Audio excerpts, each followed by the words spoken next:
पुण्यश्लोक अहिल्यादेवी होळकर शेतकरी कर्जमाफी कधी करणार, कर्जमाफी कधी करणार असं विरोधक बोलत होते.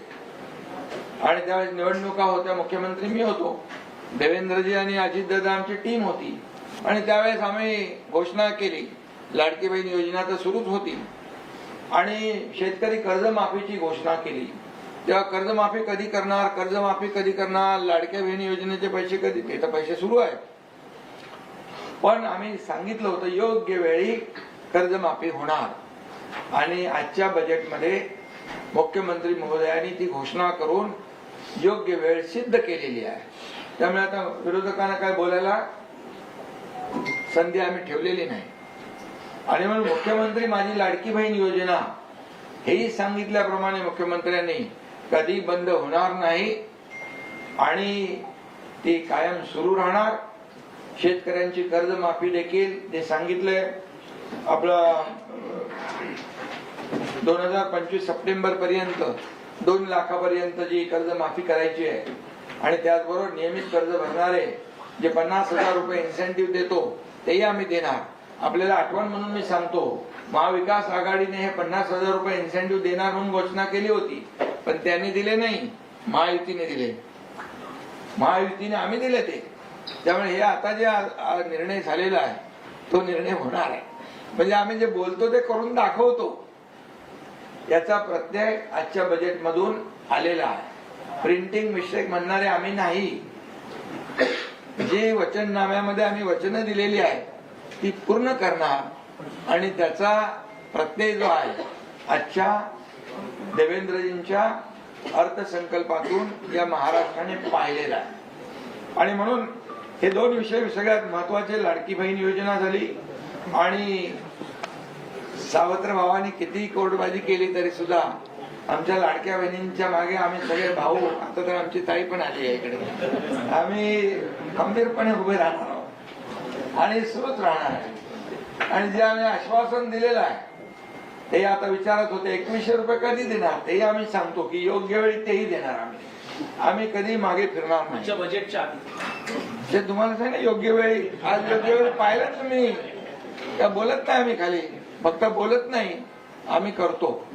आणि त्यामुळे मी मुख्यमंत्र्यांना धन्यवाद देईन की बळीराजाच्या मागे खंबीरपणे महायुती सरकार उभं राहिलेलं आहे.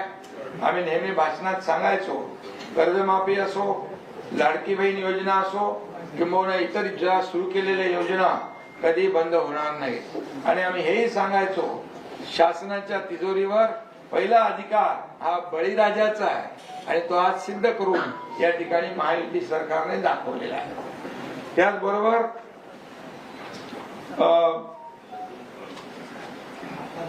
आपल्या हिंदू हृदय सम्राट बाळासाहेबांची जन्मशताब्दी वर्ष आहे.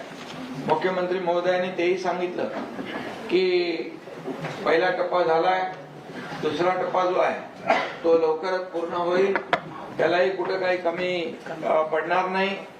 आणि त्याचबरोबर जन्मशताब्दी वर्षानिमित्त या ठिकाणी शासन आपल्या दारी जसं आम्ही घेऊन गेलो तसं आरोग्य आपल्या दारी किंबहुना इतर ज्या काही योजना आहेत त्या योजना देखील मुख्यमंत्री महोदय विस्तारपूर्वक ते उत्तरामध्ये सांगणार आहे.